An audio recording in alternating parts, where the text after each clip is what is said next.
Word में अगर आप चाहते हैं कि आपका डॉक्यूमेंट साफ सुथरा और प्रोफेशनल दिखे तो सिर्फ लिखना काफ़ी नहीं है। आपको टेक्स्ट को सही तरीके से एलाइन, इंडेंट, स्पेसिंग और शेडिंग भी करना आना चाहिए। आज की क्लास में हम यही सीखेंगे, वो भी आसान एग्जाम्पल के साथ। सबसे पहले देखते हैं अलाइनमेंट। अलाइनमेंट का मतलब है टेक्स्ट को पेज पर कहाँ रखना। अब जैसे लेफ्ट अलाइनमेंट, अब यहाँ पे हमने कुछ टेक्स्ट जैसे लिख लिया। अब ये जो पहली लाइन है यहाँ पे हम कर्सर रख दिए, ठीक। अब यहाँ पे बाय डिफ़ॉल्ट लेफ्ट अलाइनमेंट है। ये जो हमारा टेक्स्ट है, ये जो टेक्स्ट लिखा गया है, ये किस साइड में है? लेफ्ट साइड में। अब यही टेक्स्ट जैसे हमको राइट साइड में चाहिए, तो राइट साइड में चाहिए तो क्या करेंगे? यहाँ पे होम टैब में पैराग्राफ ग्रुप के अंदर ये 4 अलाइनमेंट हैं: left align, centre align, right align, justify. यही 4 अलाइनमेंट होते हैं। बाय डिफ़ॉल्ट लेफ्ट अलाइन रहता है, क्योंकि देखो डिफ़ॉल्ट में लेफ्ट अलाइन ही है। कोई भी टेक्स्ट लिखते हैं डिफ़ॉल्ट में लेफ्ट साइड से ही राइट होता है। अब इसको जैसे हम कर दिए राइट अलाइन, जैसे ही राइट अलाइन किए तो हमारा टेक्स्ट राइट साइड में पहुंच गया। और सेंटर अलाइन करेंगे तो सेंटर में आ गया। तो सेंटर अलाइन का यूज ज़्यादातर हेडिंग बनाने में इस्तेमाल किया जाता है, और राइट अलाइन का यूज ज़्यादातर डेट बनाने के लिए, डेट लिखने के लिए यूज किया जाता है। जैसे कोई लेटर्स बना रहे हैं तो राइट साइड में ही डेट रहता है, सिग्नेचर का ऑप्शन राइट साइड में रहता है। तो ये सब जो होते हैं राइट अलाइन के जरिए किए जाते हैं। फिर नेक्स्ट है जस्टिफाई। जस्टिफाई अलाइन क्या करता है? ये लेफ्ट और राइट दोनों साइड से इक्वल कर देता है, दोनों साइड से बराबर कर देता है। अब जैसे यहाँ पे नीचे ये पैराग्राफ है, इस पैराग्राफ में ध्यान से देखना, हम सेलेक्ट कर रहे हैं। ये जो लेफ्ट साइड में है चारों लाइन एक बराबर है, और राइट साइड में ये तीनों लाइन बराबर नहीं है। और जैसे ही जस्टिफाई बटन पे क्लिक करते हैं तो राइट साइड से भी अलाइन हो गया। तो ये जस्टिफाई अलाइनमेंट का यूज है। तो जस्टिफाई क्या करता है? दोनों साइड से अलाइन कर देता है। तो ये जो चारों ऑप्शंस हैं ये चारों पैराग्राफ पे वर्क करते हैं। तो यानी सेलेक्ट करने की ज़रूरत नहीं है, पैराग्राफ पे बस कर्सर रखना है और जो भी अलाइनमेंट चाहिए अलाइनमेंट सेलेक्ट कर सकते हैं। जस्टिफाई कर दिए तो इस पैराग्राफ में भी दोनों साइड से अलाइन हो गया। ये देखो, इस साइड से भी अलाइन हो गया, राइट साइड से और लेफ्ट साइड से भी। तो ये हो गया जस्टिफाई। लेफ्ट अलाइन करेंगे तो केवल लेफ्ट साइड से अलाइन हुआ है, राइट साइड से अलाइन नहीं है। राइट अलाइन करेंगे तो राइट साइड से अलाइन हो गया, लेफ्ट साइड से अलाइन नहीं है। सेंटर करेंगे तो सेंटर साइड से अलाइन हो गया, यानी जितने भी लाइंस थे सारे सेंटर में आ गए। तो ये है अलाइनमेंट। अब नेक्स्ट ऑप्शन देखते हैं इंडेंट। इंडेंट का मतलब है पैराग्राफ को मार्जिन से थोड़ा अंदर करना। अब मार्जिन क्या होता है? ये जो पेज है और यहाँ पे कुछ टेक्स्ट हमने लिखा है, इसको लेफ्ट टिक कर देते हैं। टेक्स्ट लिखा है तो टेक्स्ट और पेज जो है इनके बीच में, यानी पेज का जो आउटर साइड है इनके बीच में कुछ वाइट स्पेस है चारों तरफ। जो टेक्स्ट लिखा है टेक्स्ट के पहले क्या है? ये वाइट स्पेस है, तो इसी को बोलते हैं मार्जिन। देखो टॉप में इतना मार्जिन है और लेफ्ट में मार्जिन है और राइट साइड में भी मार्जिन है। तो ये जो वाइट स्पेस दिख रहा है एक्स्ट्रा, जहाँ पे हम टेक्स्ट को राइट नहीं कर सकते, उसी को बोलते हैं मार्जिन। अब मार्जिन तो समझ लिए, अब इंडेंट समझते हैं। इंडेंट क्या बताए थे अभी? कि पैराग्राफ को मार्जिन से थोड़ा अंदर करता है। यानी जैसे ये मार्जिन है, इतना मार्जिन है, और इंडेंट लगा देंगे तो ये पैराग्राफ जो है और अंदर चला जाएगा इस तरीके से। तो इंडेंट भी कई टाइप के होते हैं। एक इंडेंट होता है first line indent. First line indent में क्या होता है? जैसे ये हमारा पैराग्राफ है, इस पैराग्राफ में केवल ये जो फर्स्ट लाइन है केवल इसमें इंडेंट अप्लाई होगा। यानी जो फर्स्ट लाइन है, फर्स्ट लाइन हमारा यहाँ से राइट हो जाएगा कुछ इस तरीके से। तो ये इसको बोलते हैं फर्स्ट लाइन इंडेंट। ये फर्स्ट लाइन इंडेंट अप्लाई कैसे किए वापस से देखना, इस पैराग्राफ पे कर्सर रखना है और यहाँ पे रूलर पे आना है। रूलर पे आने के बाद इसको रूलर बोलते हैं। यहाँ पे देखो ये जो पॉइंट्स हैं, ये जो ऊपर वाला पॉइंट है इसको पकड़ेंगे और क्लिक करके ड्रैग करेंगे, तो ये ऊपर वाला जो पॉइंट है इसको बोलते हैं फर्स्ट लाइन इंडेंट, और ये नीचे वाला जो है ये लेफ्ट इंडेंट है। और इसी रूलर में राइट साइड में एक पॉइंट और है, इसको बोलते हैं राइट इंडेंट। तो फर्स्ट लाइन इंडेंट समझ में आया, यानी पैराग्राफ जिस पैराग्राफ में कर्सर है उस पैराग्राफ के फर्स्ट लाइन में इंडेंट अप्लाई हो गया। तो ये जो एक्स्ट्रा स्पेस आया है इसी को बोलते हैं इंडेंट। मार्जिन के अलावा जो एक्स्ट्रा स्पेस है इसी को बोलेंगे इंडेंट। नॉर्मल पहले जैसा करना हो तो इस तरीके से कर सकते हैं। तो यानी पैराग्राफ के केवल फर्स्ट लाइन में इंडेंट लगाएंगे तो उसको बोलेंगे फर्स्ट लाइन इंडेंट। नेक्स्ट होता है हैंगिंग इंडेंट। हैंगिंग इंडेंट क्या होता है बता रहा हूँ। जैसे मान लो ये लेफ्ट इंडेंट लगा दिए और फर्स्ट लाइन को वापस से अपने स्थान पे रख दिए, तो इस तरीके से अगर इंडेंट लगेगा तो इसको बोलते हैं हैंगिंग।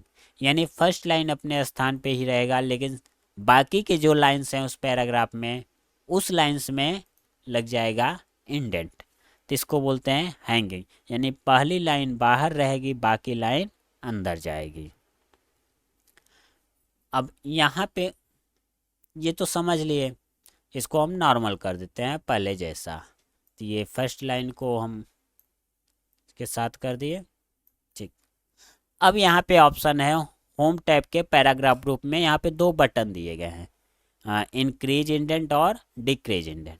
इंक्रीज इंडेंट क्या करेगा, इसी पैराग्राफ में लेफ्ट साइड में इंडेंट को इंक्रीज करेगा, यानी ये पूरे पैराग्राफ में अप्लाई होगा, सभी लाइन में अप्लाई होगा उस पैराग्राफ में जितने लाइंस हैं। और जो इंक्रीज किए हैं इसी को हटाने के लिए यहाँ पे डिक्रीज बटन है, डिक्रीज इंडेंट। तो जो इंक्रीज हुआ था उसी को डिक्रीज कर दिया, तो इंक्रीज इंडेंट और डिक्रीज इंडेंट। और रूलर में वापस आते हैं। रूलर में यहाँ पे ये जो बटन है नीचे वाला ये है लेफ्ट इंडेंट, यानी लेफ्ट साइड से इंडेंट अप्लाई करेगा, और इसी के अपोजिट ये है राइट इंडेंट, ये राइट साइड में इंडेंट अप्लाई करेगा। ये देखो राइट साइड में स्पेस दे दिया। तो हमने कितने इंडेंट कौन कौन से इंडेंट देखे, first line indent, hanging indent, left indent और राइट इंडेंट। अब देखते हैं लाइन स्पेसिंग, यानी एक लाइन और दूसरी लाइन के बीच की दूरी। अब जैसे यहाँ इसी पैराग्राफ को लेते हैं, इस पैराग्राफ में पहला लाइन है टू मेक योर डॉक्यूमेंट करके और सेकंड है cover page and text box design. तो इन दोनों लाइनों के बीच का जो स्पेस है ये स्पेस कम या ज़्यादा हम कर सकते हैं। उसके लिए ऑप्शन है देखो होम टैब में पैराग्राफ ग्रुप के अंदर ये है लाइन स्पेसिंग। तो लाइन स्पेसिंग यहाँ पे डिफ़ॉल्ट में 1.15 है। डिफ़ॉल्ट में क्या होता है 1.15। इसको हम यहाँ से चेंज कर सकते हैं, 2 कर सकते हैं, 2.5 कर सकते हैं, 3 कर सकते हैं और 1 भी कर सकते हैं। तो ये हमारा लाइन स्पेसिंग। तो यहाँ पे देखो अंतर आ रहा है, जो भी सिलेक्ट करना हो सिलेक्ट कर सकते हैं। और इसी में नीचे दो और ऑप्शंस हैं, add space before paragraph, remove space after paragraph. अब देखो ये जो पैराग्राफ है इस पैराग्राफ के बाद में पैराग्राफ स्पेसिंग लगाया गया है। पैराग्राफ स्पेसिंग क्या होता है, जैसे एक पैराग्राफ समाप्त हुआ दूसरे पैराग्राफ में जाएंगे, दो पैराग्राफ के बीच का जो स्पेस होता है उसको बोलते हैं पैराग्राफ स्पेसिंग। जैसे इस पैराग्राफ और इस पैराग्राफ के बीच का जो स्पेस है इसको बोलेंगे पैराग्राफ स्पेसिंग। तो इस पैराग्राफ के बाद का स्पेस हटाना हो तो लाइन स्पेसिंग में जाएंगे और रिमूव स्पेस आफ्टर पैराग्राफ। तो इस पैराग्राफ के बाद वाला स्पेस हट गया। अब सेकंड थर्ड पैराग्राफ पे आते हैं। इस पैराग्राफ के पहले वापस से लगाना है तो क्या करेंगे, ऐड स्पेस बिफोर पैराग्राफ, इसके पहले ऐड हो गया। रिमूव करना है वापस से रिमूव स्पेस बिफोर पैराग्राफ और रिमूव स्पेस आफ्टर पैराग्राफ। तो इस पैराग्राफ के पहले का भी हट गया और इस पैराग्राफ के बाद का भी स्पेस हट गया। तो ये है पैराग्राफ स्पेसिंग। अब नेक्स्ट ऑप्शन देखते हैं शेडिंग। शेडिंग का मतलब है टेक्स्ट या पैराग्राफ के पीछे कलर डालना। यह हेडिंग या इम्पोर्टेंट नोट को हाईलाइट करने के लिए बहुत काम आता है। अब जैसे ये जो पहला पैराग्राफ है, video provides a powerful way to, ये जो लाइन्स है, इस लाइन के यानी इस पैराग्राफ के बैकग्राउंड में कोई कलर डालना है तो क्या करेंगे, शेडिंग ऑप्शन पे जाएंगे और जो भी कलर अप्लाई करना है उस कलर पे क्लिक कर देंगे तो कुछ इस तरीके से ये कलर अप्लाई कर देगा। तो सिंपली करना क्या है, पैराग्राफ पे कर्सर रखना है, सेलेक्ट भी नहीं करना है, पैराग्राफ पे कर्सर रखना है और शेडिंग ऑप्शन से कोई भी एक कलर सेलेक्ट करके अप्लाई कर देना है। तो ये है हमारा शेडिंग ऑप्शन। नेक्स्ट ऑप्शन देखते हैं बॉर्डर। यहाँ पे है बॉर्डर, यहाँ पे बहुत सारे बॉर्डर हैं, एक एक करके समझते हैं। पहला है बॉटम बॉर्डर। ये क्या करता है, देखो यहाँ पैराग्राफ ग्रुप के अंदर जितने भी ऑप्शन है ये सारे ऑप्शन पैराग्राफ के लिए हैं। अब जैसे ये जो पहला पैराग्राफ है यानी पहली लाइन है, इस लाइन पे क्लिक करते हैं, सेलेक्ट करने की ज़रूरत नहीं है, केवल क्लिक करना है लाइन पे। क्लिक करने के बाद बॉर्डर ऑप्शन पे जाएंगे, होम टैब के पैराग्राफ ग्रुप में ये है बॉर्डर। यहाँ पे जाने के बाद बॉटम बॉर्डर। बॉटम बॉर्डर क्या करता है, कुछ इस तरीके से उस पैराग्राफ के जिस पैराग्राफ में कर्सर है उस पैराग्राफ के बॉटम में एक बॉर्डर यानी एक लाइन ड्रा कर देगा। ये है बॉटम बॉर्डर। बॉटम बॉर्डर नहीं चाहिए तो यहाँ से हटा सकते हैं। उसके बाद टॉप बॉर्डर। अगर इस पैराग्राफ के टॉप में बॉर्डर चाहिए तो कुछ इस तरीके से लगा सकते हैं, लेफ्ट में भी बॉर्डर चाहिए तो लगा सकते हैं और राइट में चाहिए तो राइट में भी लगा सकते हैं। इसी तरीके से चारों तरफ बॉर्डर लगा सकते हैं एक एक करके। बॉर्डर नहीं चाहिए तो यहाँ पे ऑप्शन है नो बॉर्डर, नो बॉर्डर पे क्लिक कर देंगे, बॉर्डर रिमूव हो गया। नेक्स्ट ऑप्शन है ऑल बॉर्डर। ऑल बॉर्डर क्या करेगा, चारों तरफ एक बार में ही बॉर्डर लगा देगा। तो ऑल बॉर्डर का यूज ज़्यादातर जैसे मान लो कई पैराग्राफ सेलेक्ट किए हैं और यहाँ से कर दिए ऑल बॉर्डर तो सभी पैराग्राफ में ये बॉर्डर लगा देगा। तो ये होता है ऑल बॉर्डर, तभी हम नो बॉर्डर करते हैं। और नेक्स्ट ऑप्शन है आउटसाइड बॉर्डर। आउटसाइड क्या करेगा, ये जो पैराग्राफ्स हैं इसके आउटसाइड बाहरी साइड में ये बॉर्डर लगा देगा तो इसको बोलते हैं आउटसाइड बॉर्डर। तो इसको भी हटाना है तो हम नो बॉर्डर करके हटा सकते हैं। सिंपली पैराग्राफ पे क्लिक करना है और नो बॉर्डर कर देना है। फिर उसके बाद है इनसाइड बॉर्डर। अब जैसे यहाँ पे 2-3 पैराग्राफ सेलेक्ट कर लिए और यहाँ पे गए लगा दिए इनसाइड बॉर्डर। तो इनसाइड बॉर्डर क्या होगा, जो सेलेक्ट किए थे उस सिलेक्शन के अंदर बॉर्डर लगेगा कुछ इस तरीके से, तो इसको बोलते हैं इनसाइड बॉर्डर। और ये जो बॉर्डर ऑप्शन है इसको और अच्छे से हम लोग समझेंगे जब आगे पढ़ेंगे टेबल। इंसर्ट टैब में जब टेबल इंसर्ट करना सीख लेंगे तो टेबल में बॉर्डर लगाना सीखेंगे अच्छे से। तो ये सब समझ में आ गए होंगे। अब बहुत ज़्यादा डीप में ये नहीं बताएंगे क्योंकि आगे वापस से हमको यही बताना है, तो नेक्स्ट वीडियो में बाकी ऑप्शंस देखेंगे। अब यहाँ पैराग्राफ ग्रुप में कुछ ऑप्शंस और हैं जैसे शॉर्ट। शॉर्ट क्या करता है ये समझते हैं।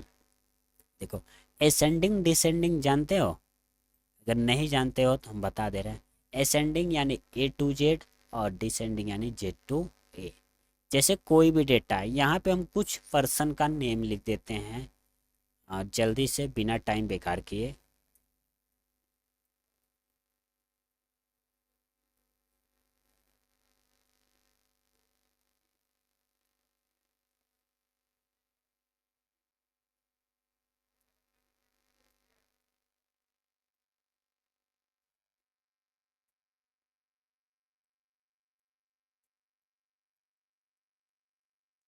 अब यहाँ पे हमने कुछ नेम्स लिख दिए हैं, इनको सेलेक्ट करना है। सेलेक्ट करने के बाद शॉर्ट बटन पे जाएंगे और क्लिक करेंगे। अब यहाँ पे दो ऑप्शंस हैं, असेंडिंग और डिसेंडिंग। रेडियो बटन है, डिसेंडिंग सेलेक्ट करना हो डिसेंडिंग कर सकते हैं, असेंडिंग सेलेक्ट करना हो असेंडिंग। और शॉर्ट बाई में हम पैराग्राफ रखते हैं। ठीक, अगर मान लो हेडिंग बनाए होते कई सारे तो शॉर्ट बाई में हेडिंग लगते हैं। तो यहाँ पे हमने रखा है पैराग्राफ क्योंकि पैराग्राफ अलग अलग पैराग्राफ में डेटा है। असेंडिंग सेलेक्ट किए हैं और डेटा हमारा क्या है, टेक्स्ट है, नंबर और डेट तो है नहीं। ओके बटन पे करेंगे क्लिक। तो ये क्या किया, असेंडिंग यानी A to Z wise sort कर दिया डेटा को। देखो ए नाम से जो ए लेटर से जो नेम थे वो पहले आ गया, फिर बी से सी से था नहीं तो अल्फ़ाबेट में उसके बाद क्या आएगा के, तो के नाम से जितने भी थे वो पहले कर दिए। उसके बाद एम नाम वाले, फिर पी एस एस। तो इस तरीके से शॉर्ट काम करता है। अगर यहीं पे डिसेंडिंग करेंगे तो इसी का अपोजिट होगा। तो अल्फ़ाबेट में एस लास्ट में आएगा तो एस को पहले रखेगा, फिर पी एम के ए, इस तरीके से करेगा। डिसेंडिंग करते हैं और ओके, ये देखो जस्ट अपोजिट। ये है शॉर्ट ऑप्शन। तो शॉर्ट ऑप्शन समझ में आया होगा, अल्फ़ाबेट वाइज शॉर्ट कर देता है। अब डिसेंडिंग करो या असेंडिंग आपके ऊपर है। तो इतना समझ में आया होगा। चलिए फिर मिलेंगे नेक्स्ट वीडियो में। आज के इस वीडियो में बस इतना ही। अगर वीडियो आपको पसंद आया हो तो चैनल को सब्सक्राइब ज़रूर कर लेना और लाइक कमेंट तो किया ही करो। धन्यवाद।